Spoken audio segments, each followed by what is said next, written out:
Shoutout kay Prince CJ Vlogs. Shoutout kay Mr. Noob. Shoutout kay Rizmel Kapil. Shoutout kay Megs JM Amparo. Shoutout kay John Ray Aldrich Javier.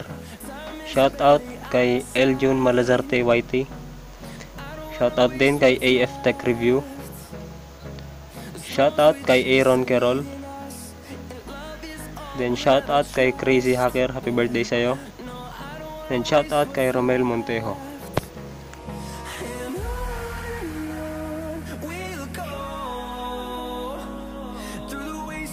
Hello, what's up guys? Welcome back to Mark Baranda PH.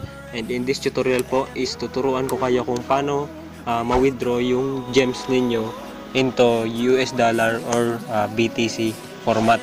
So ngayon mag-start na tayo. So yung mga wala pang Hapo app account dyan, kung gusto nyo lang kumita ng malalaking amount of pera, i-click nyo na yung link sa description para makapag-register na kayo. So yun, ang galing ni Zapno dito. Yan, so ganito mag-withdraw dito guys. So kapag ganyan, may gems ka pero yung hindi siya na-withdraw or hindi siya nako-convert into US dollars. So may sinabi kasi dito yung Hapo app developer. Tingnan natin dito sa announcement.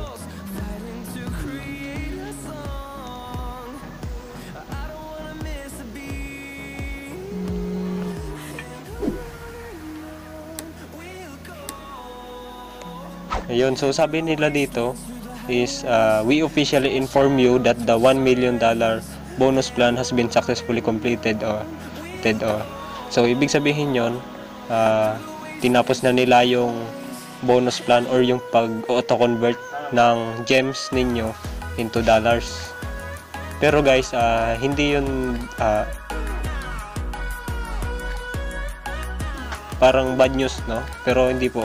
Kasi ibabalik nila yon after ng itong Lucky Chest Challenge.